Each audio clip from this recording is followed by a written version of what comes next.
చేసేవాడికి, ఆధిపత్యం చేసేవాడికి, ఈ మనువాదాన్ని పెంచి పోషించేవాడికి, ఈ కుల వ్యవస్థని, వర్ణ వ్యవస్థని, ఒకటి ఇదే కులంలో పుట్టినోడు ఇదే పని చేయాలి, వాడికి అన్ని తెలుసు వాడు తప్పు చేస్తుండని. కాబట్టి వాని దగ్గర ఆన్సర్ లేదు.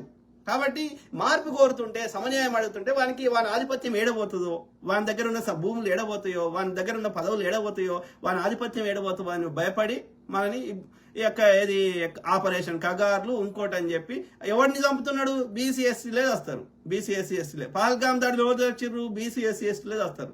మీరు ఎక్కడ చూడండి, ఆర్యుడు ఎవడు చావడు, ఆర్య బనియా చావడు, ఆర్య బ్రాహ్మణుడు చావడు.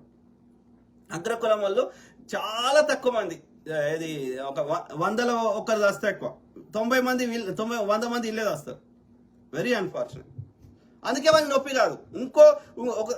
ఇంకో రెడ్డి ఆయనకో, ఇంకో వెల్మ ఆయనకో, ఇంకో ఈ యొక్క బ్రాహ్మణుడు వస్తే వాళ్ళ బాధ వేరే ఉంటుంది, వాళ్ళ రియాక్షన్ వేరే ఉంటుంది. ఇప్పుడు దిశ కేసులో రియాక్ట్ అయినంత విధంగా అక్కడ యూపీలో